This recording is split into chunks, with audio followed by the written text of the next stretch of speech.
오늘 우리가 읽은 말씀을 보면은 사도 바울이 그의 영적 아들과 같은 디모데, 바울의 전도를 통해서 디모데는 거듭나게 되었고, 그리고 에베소 교회 목회자로 사역을 하고 있을 때였습니다.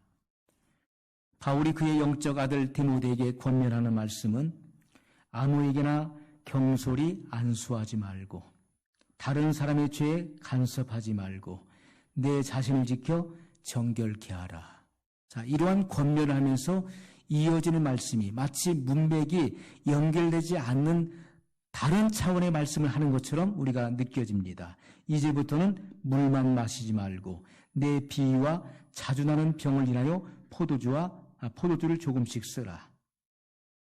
물만 마시지 말고 포도주를 조금씩 쓰는 것과 안수와 남의 죄를 간섭하는 것과 무슨 연관이 있겠습니까? 그러나 이 말씀은 이어지는 말씀이에요. 연관성 있는 말씀을 지금 하고 있는 것입니다. 자, 바울은 그의 사랑하는 영적 아들 디모데에게 이제부터는 물만 마시지 말고 내 비위와 자주 나는 병을 인하여 포도주를 조금씩 쓰라. 포도주를 조금씩 마시라 한 것은 포도주를 그 위장병과 그리고 소소한 그 질병을 고치는 데 있어서 약으로 쓰라는 말씀이 결코 아니라는 것입니다. 우리가 지금까지 몇 번에 걸쳐서 우리가 신유에 대해서 말씀을 나누었습니다. 성경에서 말하는 신유는 특별 신유가 있고 일반 신유가 있어요. 우리가 특별 신유는 사람의 힘으로 고칠 수 없는 질병에 걸렸다, 중병에 걸렸다가 하나님의 초자연적인 역사를 통해서 그 병에서 해방되는 것입니다. 중한 질병 또는 암병에 걸렸다가 의사가 사형 선고를 내렸을 때 하나님의 초자연적인 능력으로 고침받는 것, 그것이 특별 신유인 것입니다. 그러한 신유를 경험한 분들이 수없이 많이 있죠. 또 일반 신유가 있는데 일반 신유는 병에 노출되지 않고 건강을 유지하는 것입니다. 그것이 일반 신유예요. 그러므로 우리가 특별 신유, 하나님의 초자연적인 역사로 고침받는 그 일에는 약이 동반되지 않는 것입니다. 절대로 약과 병행해서 신유의 은총을 받는 것이 아니라는 것이죠. 신유의 은총은 전적인 하나님의 은혜로 이루어지는 것입니다. 약을 사용하지 않고 전적인 하나님의 특별한 은총으로 그가 그 병에서 놓여 해방되는 것을 말하는 것입니다. 그러므로 포도주를 조금씩 쓰라고 하는 것은 약으로 쓰라고 하는 것이 아니라 그 당시 에베소에는 샘이 좋지 않았죠. 그래서 주민들 가운데 이런 물로 인한 토질병, 풍토병에 걸려서 고통하는 이들이 많이 있었던 것입니다. 제가 1996년도 1월 달에 성지를 순례했어요.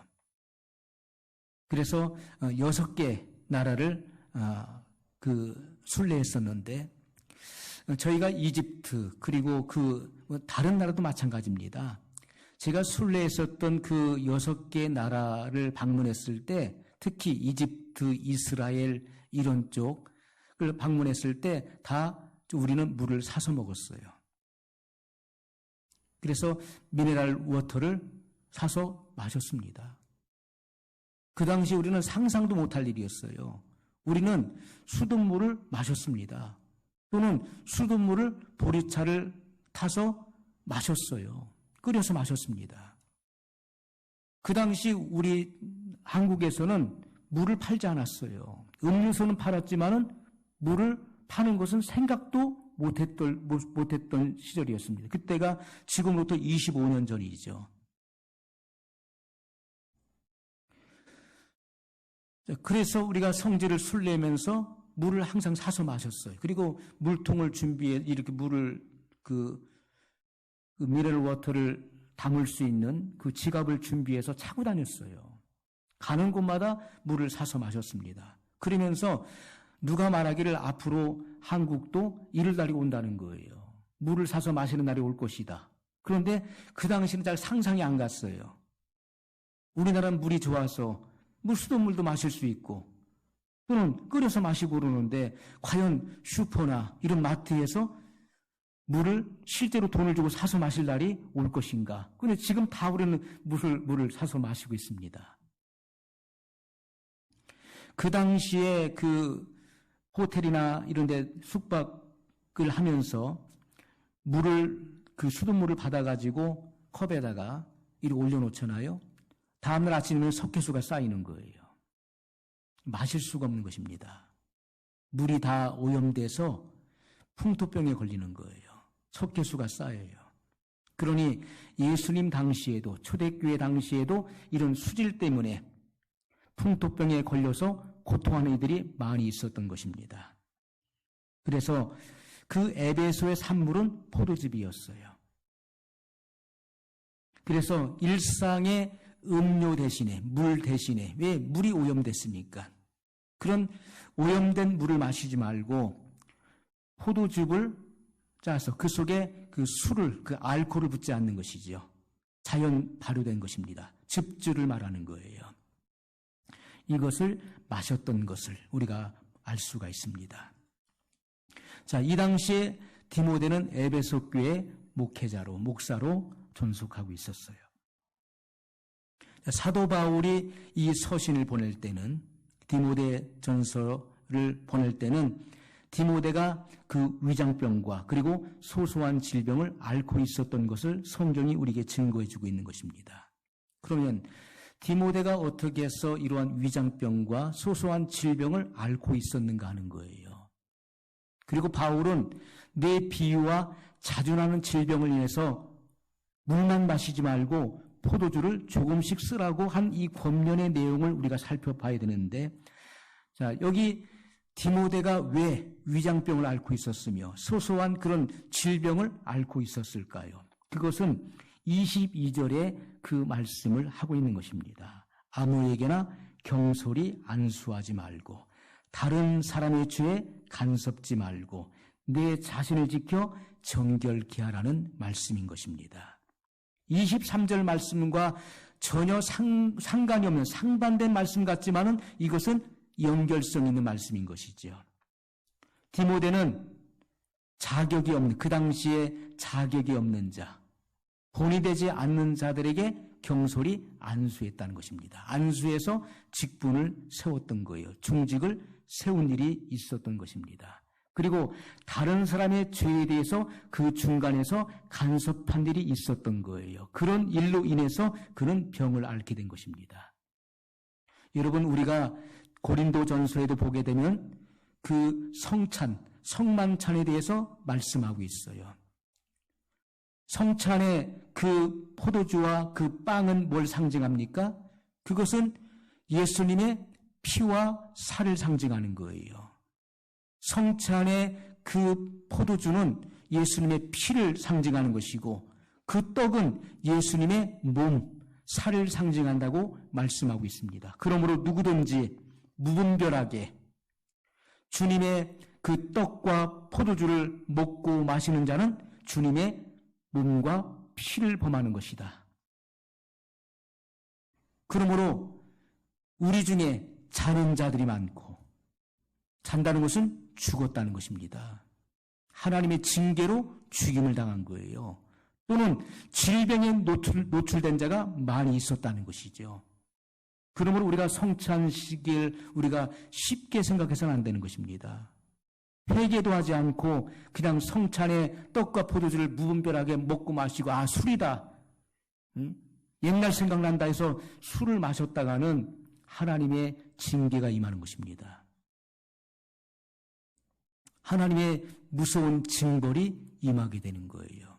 그러므로 고린도서에서 그것을 사도 바울이 기록을 하고 있는 것을 우리가 보게 됩니다. 가벼이 안수하는 것, 아무에게나 본이 되지 않고 전혀 자격이 없는 자를 무분별하게 안수해서 중직을 세우는 것은 위험한 일이라는 것입니다. 그리고 남의 죄에 대해서 간섭지 말라는 거예요. 그것을 우리가 경계하고 그것에 대해서 나도 그런 죄를 질 수 있는 가능성이 있기 때문에 자기 자신을 지켜 정결케 하라는 것이지, 남의 죄 중간에 간섭하지 말라고 말씀하고 있는 것입니다. 여기 디모데는 다른 사람의 죄에 대해서 중간에 간섭을 한 것이 있었어요.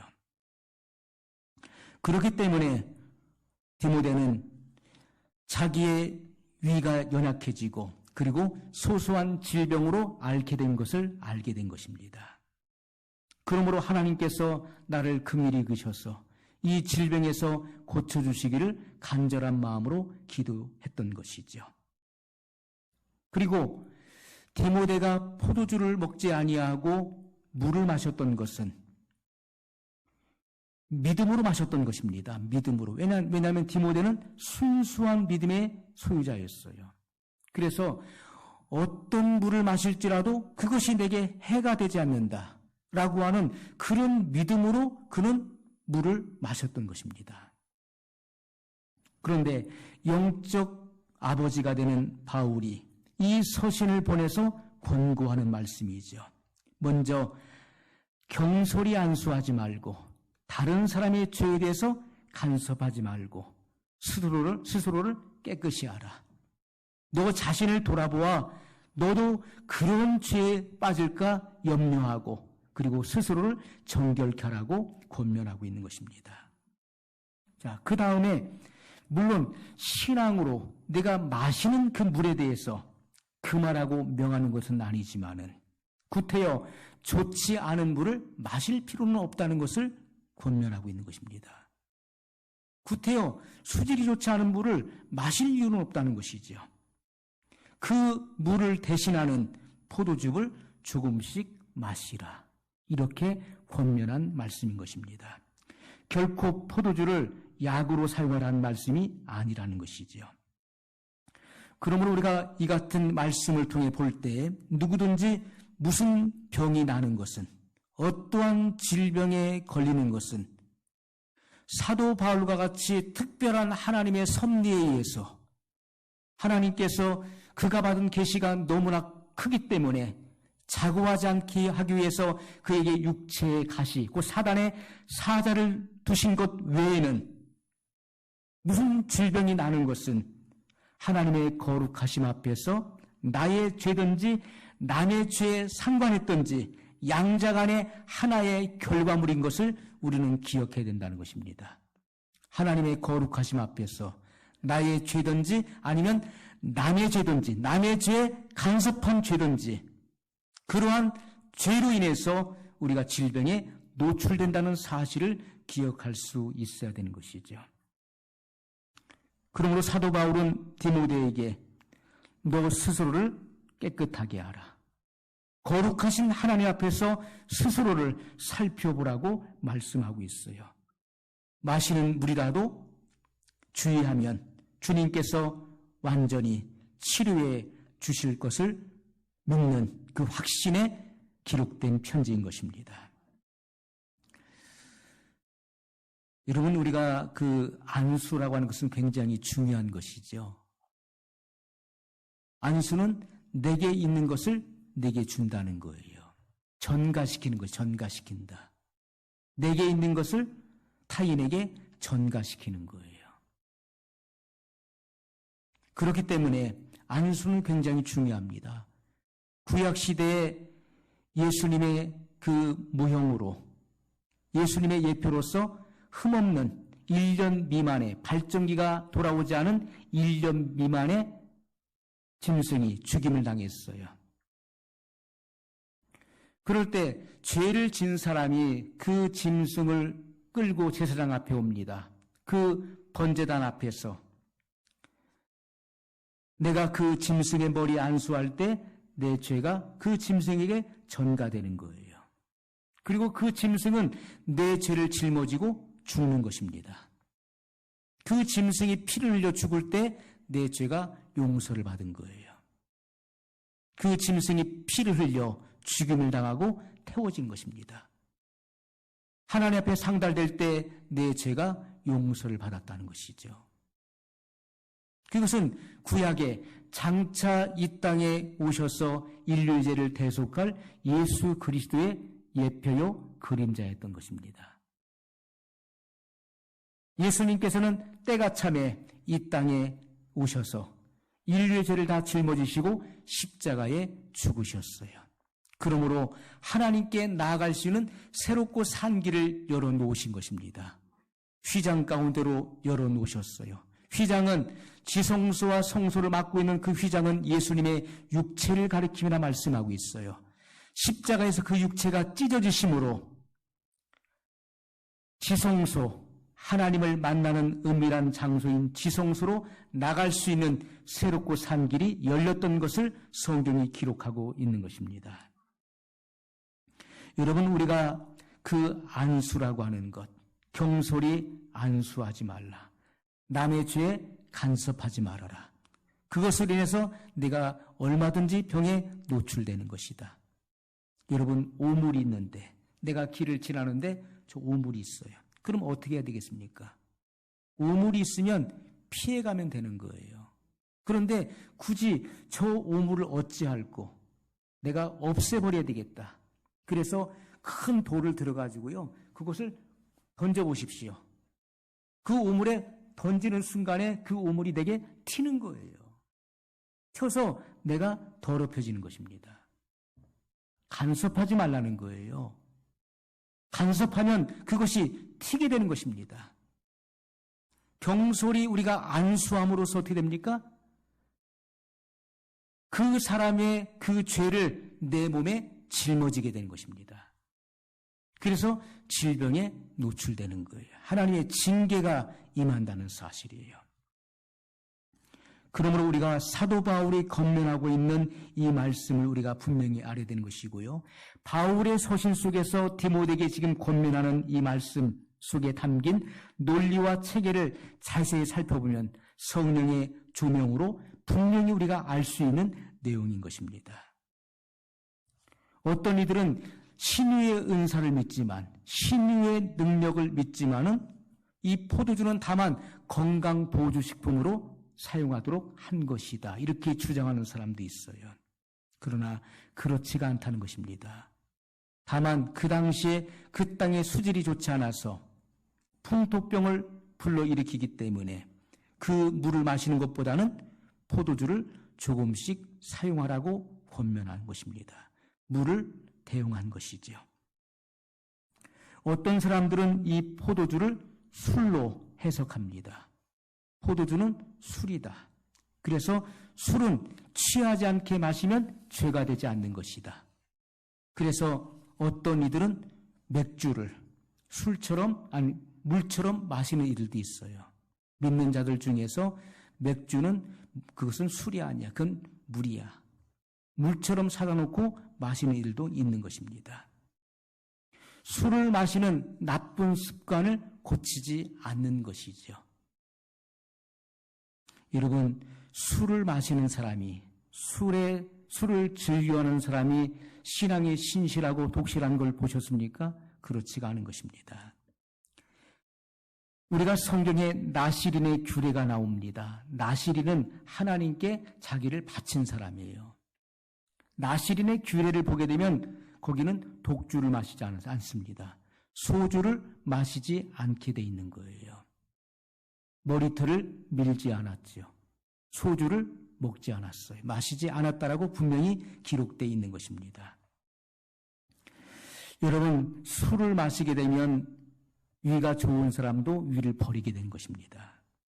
그런데 사도 바울이 위가 약한 디모데에게 술을 마시라 권면한 것은 있을 수가 없는 것이죠. 그것은 부도덕한 사람과 신앙이 없는 자들의 주장에 불과한 것입니다. 여러분, 우리는 신유를 믿어야 될 것입니다. 신유. 성경은 신유를 분명히 말씀하고 있어요. 예수님께서도 이 땅에 계실 때 공생의 기간에 병 고치는 그런 능력을 행하셨습니다. 그것이 신유예요. 우리의 교리로 신유, 중생 성결, 신유 재림의 복음이죠. 우리는 신유를 분명히 믿습니다. 이것은 하나님의 초자연적인 역사를 통해서 질병에서 고침받는 거예요. 왜냐하면 우리의 몸이 하나님의 성령이 거하시는 거룩한 전이기 때문에 그렇습니다. 우리의 몸은 하나님의 성령이 거하시는 거룩한 전이에요. 우리의 몸이 성전된 것은 성령이 거하시기 때문에 그렇습니다. 성령은 거룩한 영이시죠. 홀리 스피릿이에요. 거룩한 영이시기 때문에, 거룩한 영이 믿는 자 안에 들어와 계시기 때문에, 내주하시기 때문에 우리 몸이 거룩한 성전이 됐다는 것입니다. 그러므로 누구든지 하나님의 성전을 더럽히면 하나님께서 그를 멸하시리라 말씀했어요. 내 몸이니까 내 마음대로 내 몸을 쓰겠다 하는 것은 잘못된 것입니다. 여러분, 성경을 보게 되면 성경에 사람의 육체에 대해서 자주 언급하신 말씀들을 볼 수가 있어요. 그리고 주님께서는 우리의 몸을 완전하게 점령하기를 원하신다는 거예요. 우리의 몸의 이 모든 지체는요, 우리가 누구에게 드리든지 그 바친 자의 종이 된다는 것을 알지 못하냐고 말씀하고 있어요. 우리의 이 몸을 의에게 드리면 의의 병기로 쓰임받게 되는 것이고, 불의에게 바치면, 죄에게 바치면 불의의 병기로 쓰여진다는 것을 분명히 말씀하고 있는 것입니다. 어떤 이들은 이 몸을 쓸모없는 것, 어차피 썩어질 몸인데, 썩을 몸이니까, 그래서 마치 찌꺼기, 노폐물과 같이 생각하는 이들도 있어요. 죽으면 끝나는 몸이야. 썩을 몸이야. 몸은 아무것도 아니야. 영혼만 구원받으면 돼. 여러분, 우리의 구원은 전인적인 구원인 것입니다. 그렇기 때문에 주께서 강림하실 때, 공중에 재림하실 때 우리의 온 영과 혼과 몸이 흠없게 보존되기를 원하노라, 이렇게 말씀했던 것입니다. 전인적인 구원을 말씀하고 있는 거예요. 그렇기 때문에 우리의 육체는 성령이 거하시는 성전인 것이고, 우리의 몸을 완전히 점유하시고 점령해서 의의 병기로 쓰임받기를 원하시는 것이 하나님의 뜻인 것을 분명히 말씀하고 있어요. 많은 사람들이 이 육체를 별것 아닌 것으로, 아무것도 아닌 것으로, 무가치한 것으로 여기는 이들이 있어요. 그러나 실제 생활에 있어서 그들의 하는 그 말이 모순된 것을 우리는 금방 발견하게 됩니다. 그렇게 많은 사람들이 병에 걸려 보십시오. 먼저 큰 병원 찾는 거예요. 아이고, 뭐 중병, 죽을 병 걸린 거 아닌가. 몸이 아파 보십시오. 먼저 큰 병원 찾아요. 그리고 잘 고치는 의사가 누군지를 검색해 봅니다.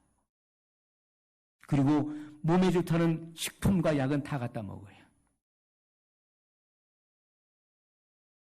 우리가 건강을 위해서 얼마나 많은 시간과 그리고 많은 돈을 낭비합니까? 다 쓰는 거예요. 허비하게 된다는 것이죠. 이것은 자기 몸을 그렇게 소중하게 생각한다는 거예요. 그런데 썩으면 없어질 몸입니까? 아무것도 아닌가요? 이것은 굉장히 소중한 것입니다. 우리의 몸은 성령이 거하시는 성전이에요. 어떤 이들은 육체를 가리켜서 흙덩어리의 감옥이라고 별명을 붙이는 이들도 있어요. 이 육체는 흙덩어리의 감옥이야. 또는 더러워진 낡은 옷 같은 거야. 그렇게 생각을 합니다. 그러나 성경은 절대로 그렇게 말씀하고 있지 않다는 것이죠.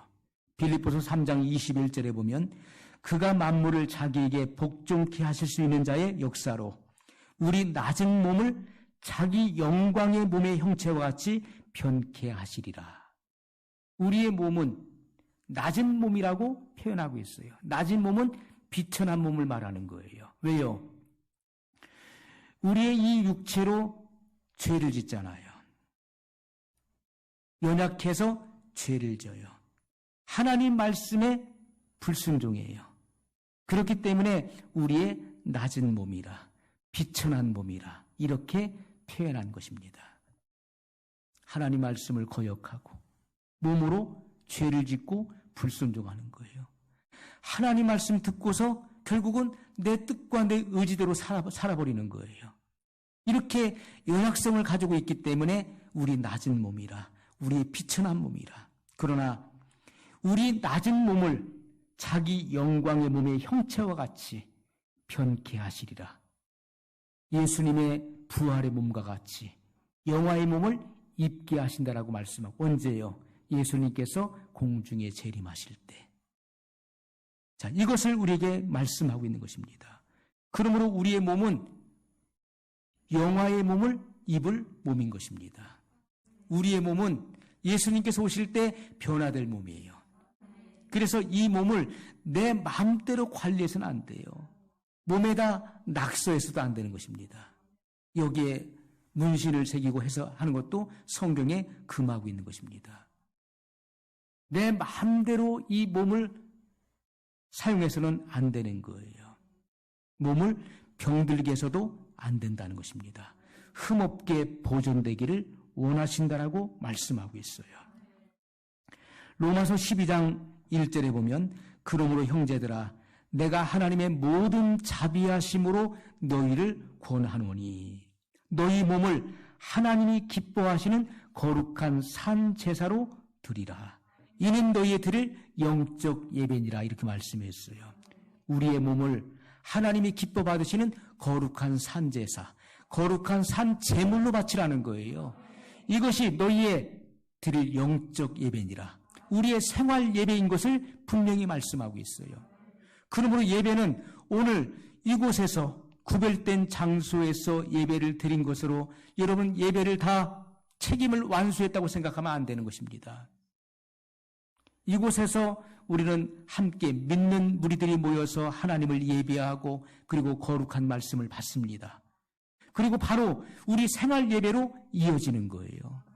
우리 삶 속에서 이제 실제를 실현시키고 실천하는 현장이 되는 것입니다. 내 몸을 거룩한 산제사로 산제물로 하나님께 드려지는 희생적인 삶을 살아가야 된다는 거예요. 주님의 나라와 주의 영광을 위해서 내 몸을 희생하는 삶을 살아야 되는 것이고 다른 사람의 영혼을 구원하기 위해서 나를 희생시키는 그런 삶을 살아내야 된다는 것입니다. 그래서 산제물인 것이고 산제사가 되는 거예요. 구약의 제물은 죽었습니다. 물론 우리의 자아가 죽어야 돼요. 우리는 살아있는 제물이 돼야 돼요. 하나님께 영광을 돌리고 그리스도의 향기를 발할 수 있는 그러한 그리스도의 향기가 되어야 된다는 것입니다. 여러분 성경에 우리의 몸을 하나님께 바치라고 하는 이런 이 같은 권면을 수없이 반복하고 있는 이유가 무엇이겠습니까? 우리의 몸을 성령께서 성전 삼고 계시기 때문에 우리의 몸이 그만큼 소중하다는 거예요. 우리의 몸을 통해서 의의 병기로 사용하기를 원하시기 때문에 우리의 몸이 이같이 소중하다는 것입니다. 여러분 몸이 병들어 보십시오. 아무것도 할 수 없어 보십시오. 내 마음은 원하지만은 몸이 병들어서 손 하나 움직일 수 없을 때 그때 비로소 아무리 헌신하고 싶어도 헌신할 수가 없는 것입니다. 우리의 몸으로 주님 앞에 무언가를 할 수 있을 때 그때 주님 앞에 부지런히 그 때를 놓치지 말고 우리는 수고하고 헌신할 수 있어야 돼요. 헌신은 몸을 바치는 것인데 몸을 바치기 이전에 먼저 마음이 바쳐지는 것입니다. 마음이 바쳐진 이들이 완전히 내 몸을 희생하여 주의 영광을 위해서 사용할 수 있게 되는 것이죠. 여러분 이제 오늘부터 이제 한 주간 우리가 고난 주간을 맞이하게 됩니다. 예수님의 순환을 깊이 묵상해 봐야 돼요. 그러한 자가 이제 부활의 영광을 맞이하게 될 것입니다. 부활의 영광.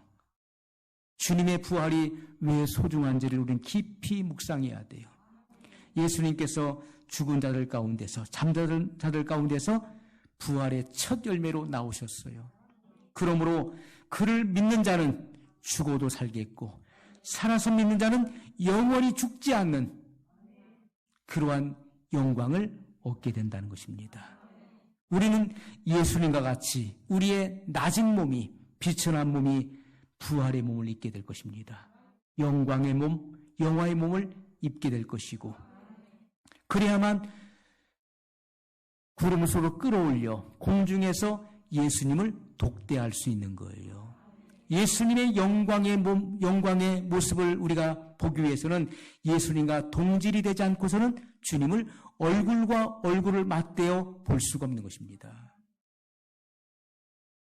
그러므로 주님과 같이 영광의 몸을 입었을 때 고린도서에 분명히 기록하고 있는 것처럼 지금은 희미하게 보이나 그때는 얼굴과 얼굴을 맞대어 볼 것이요. 예수님의 공중 재림을 말씀하고 있는 거예요. 그때는 주님을 대면해서 정면으로 그분의 얼굴을 우리는 보게 될 것입니다. 그때 느껴지는 그 감흥이 어떨까요? 그때 느껴지는 그 감동이 어떻겠습니까? 나를 구원하시기 위해서 손과 발에 못이 박히시고 그 십자가에서 하나님의 무서운 진노와 심판을 다 받기까지 참으시고 그리고 그 음부에까지 내려가셔서 하나님의 공의가 만족되기까지 자기를 낮추신 그 예수님의 겸손을 우리는 느끼게 될 것입니다. 주님의 그 온유하고 인자하시고 겸손한 그 모습을 우리는 친히 뵙게 될 거예요. 우리도 그날에 주님의 얼굴과 같이 주님의 모습과 같이 되어야 될 것입니다. 우리의 생애를 통해서 인자하고 자비롭고 온유하고 겸손한 그런 성품이 만들어져야 되는 것이고 그렇게 성숙해야 될 것입니다. 그때 주님 앞에 칭찬이 있게 될 것입니다. 오늘 말씀을 기억하면서 우리 한 목소리로 같이 기도하겠습니다.